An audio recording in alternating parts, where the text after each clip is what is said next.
There's a place called Angels Camp. I'm not terribly far from there. The radio station broadcasts out of Paradise, California, so we're all in Northern California. Fun. And so the radio BBS is now coming out of Northern California also? Correct. Okay, so it's different BBS than in Rome, of course. Well, it would be the same BBS anywhere in the world. It's that's where it's headquartered. So I'm not sure how that would work, but it's if her show's in Rome, then she's probably hooking up through the California, the radio show through California. Well, I am honored to do each and every show that I'm asked to do, and I did a TV filming yesterday, and they asked me the day before. I think that the most important thing, if we're going to be gifted this information, is to flow it out of us as well. So every chance I get, I say yes. Absolutely. And you noticed how efficient I was with getting the photos to you and the bio to you. And some of these crop circle people, it's like they're so selfish with their photos. Like what? They belong to you? I mean, give it up. My God, the gods made those beautiful patterns in the fields. Nobody can copyright it. I love that. Right.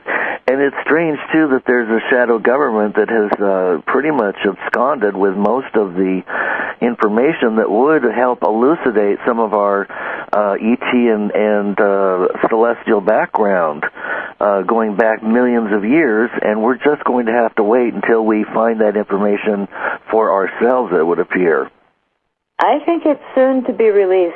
I think a lot of disclosure is happening now, and there's so many sightings, and they're going to be building, I do believe.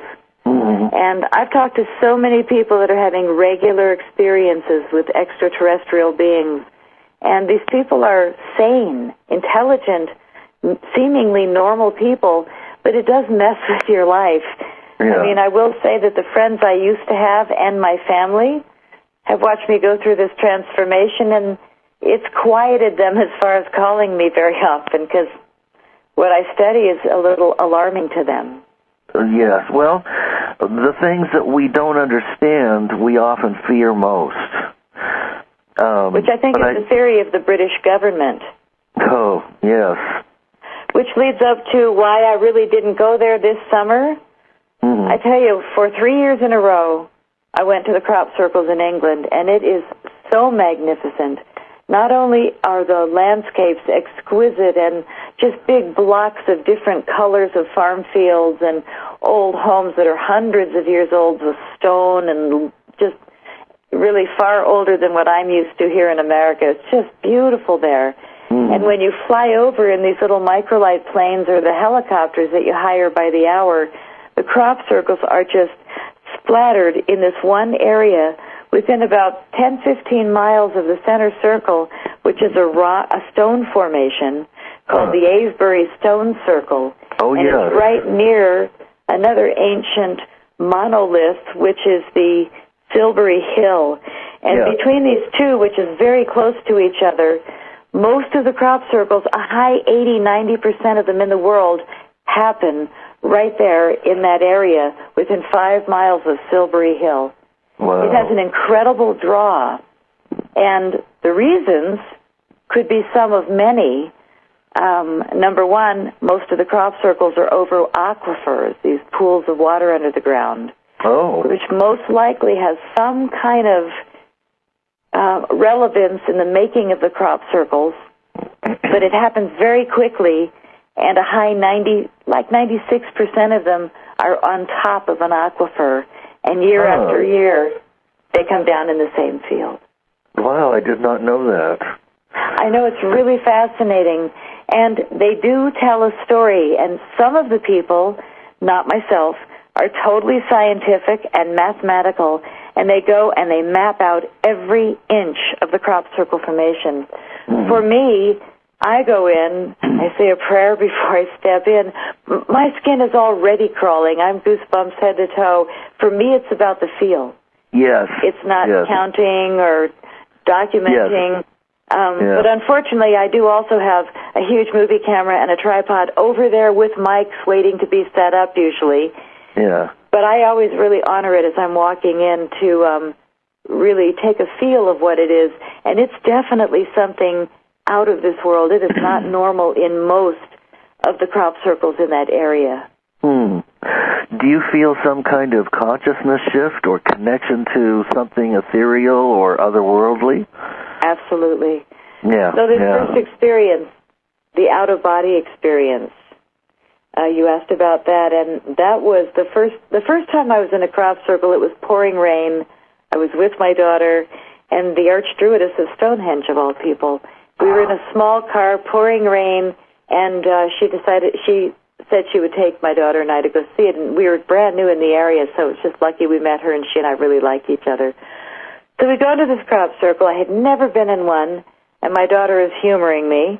We start to get close, and I said, "Oh my God, my skin is lifting," and it was instant. I mean, I could feel my cheeks rise. It was puffy around my eyes. It was like I felt very odd. And when we got inside it, this was just walking in the tractor lines to get to the formation. Right. And we could see it from the road, kind of down the hill, and we just hoped we could find it without stepping in the farmer's wheat. And when we got into it, it was alarming how much you could feel it. And my daughter goes one way, I go another, and Victoria went the other way. And we all just got super quiet. And, of course, we're being totally rained on, but it was too amazing to stop. So we're standing there, and we all have our backs to each other. And when we turned around, Victoria and I both had our pendulums out. And we came back to the center, and it was just this magnificent, meticulous crop circle, except right in the middle it looked like somebody took a hacksaw to it. And it was all carved up, but the rest of it was meticulous. And we walked into the next circle and the next one. Meticulous. It was like, ooh, God, this is incredible. Wonder what that was. And then it started getting cold for my daughter, and she's like, can we go? And so she went ahead of me slightly, and we get out near the road, and I hear somebody yelling. And I look over, and there's a guy yelling at my daughter, and I'm in another country. I mean, we all speak English, luckily. But I went running to protect my kid. She's 24. And the guy's yelling at her, and I'm galloping out with Victoria. And we get close, and the guy's yelling, you're on my land. Didn't you see the sign that says private property?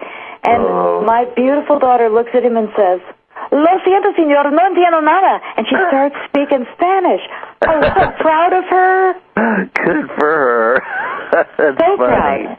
And so I get close, and of course I start speaking Spanish, and Victoria, who I had just met, starts speaking Spanish. So it was great. And the farmer had a big white purse on his hip with a hack saw in it. Oh. So it was very interesting that Victoria and I both said that it was a real formation that somebody had done damage to. There he was.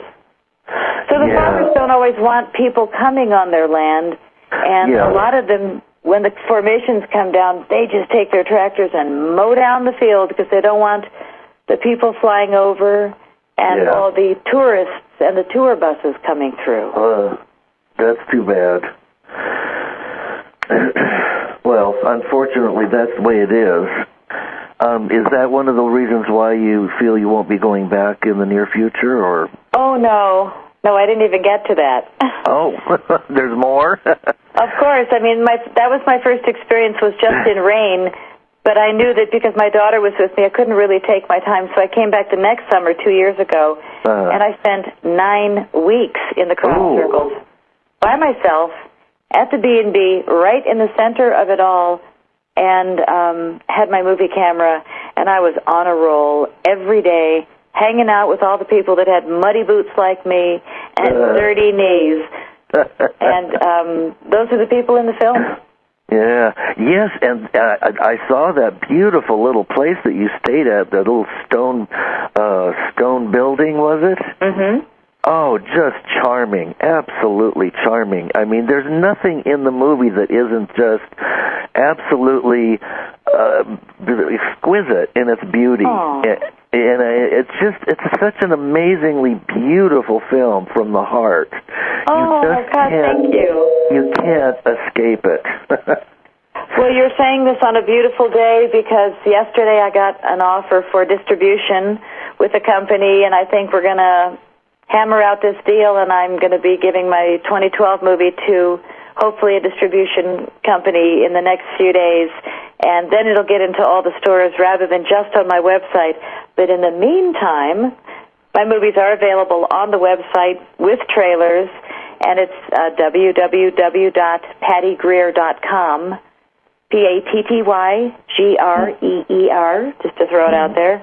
If anybody just wants to see the trailers, because, for me, when I went back the next year, my intention was to be in the crop circles and not leave for 9 weeks. That's crazy.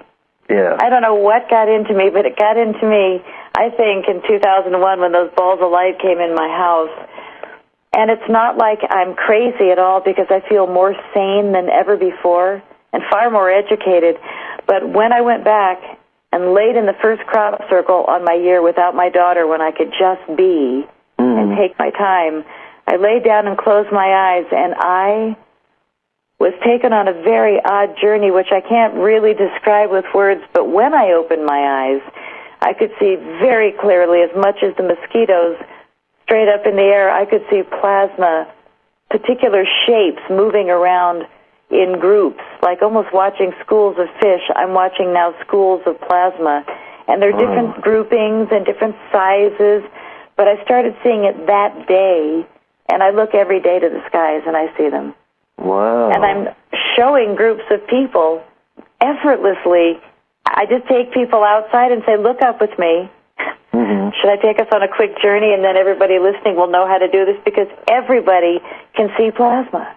Wow. And the neatest thing about plasma is that, of course, it's here. It is that kind of, we might call it the veil between the dimensions. Here we are in the third dimension. We can slap our leg and touch ourselves, and so we are solids.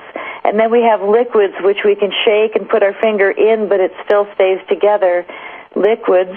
And then we have gas, and then we have plasma, and then we have light. So what I'm seeing, I'm quite certain, is plasma right before light. But as we look to the skies, the first thing we always see are those little glints of light that dance around and jump around, and you're always going to think, or your doctor or friends will say to you, oh, it's just the veins in your eyes or the blood moving. Well, that's for some people. That's for people who don't want to see much. But let me tell you, it's only my opinion. But I really do believe that if you relax, look at the sky, not into the sun, and relax your eyes, almost like looking at the 3D card, and then they become 3D. You know that, how you relax into that? Yes, yes. It's that relaxation where you stop looking and you start seeing. So as you just start seeing those glints of light everywhere, and every time I take a group of, no matter who I take out, there's always most people say, oh yeah, I see the glints of light. I always thought that was, it's like, well, starting now, know that it is some kind of energy with some kind of intention, because they're not moving the same. Right. And they're not going in the same direction. Exactly. And they are definitely moving. Yes, with exactly. their intelligence.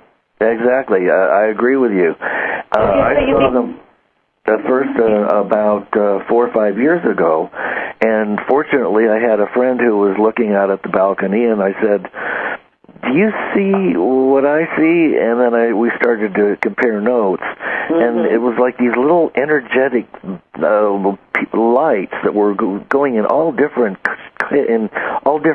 directions, and twirling and twisting, and he saw them too. And so we stared at them for like an hour or two, and after that I could see them, pretty much at any time. Awesome. So I agree with you.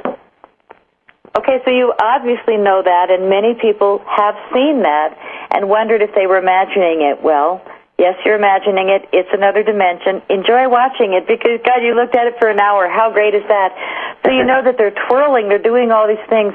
The neat thing about that is you had the appetizer, because the main course, as you really relax into just seeing nothing but those little blinking, twirling lights, then you keep relaxing and you start seeing things that almost look like clear jellyfish. So you can see through it, but you know that there's something there, but they're shaped like literally a donut. It's an outer circle and an inner circle, and I see them everywhere I go, and they move in schools, groupings. Yeah.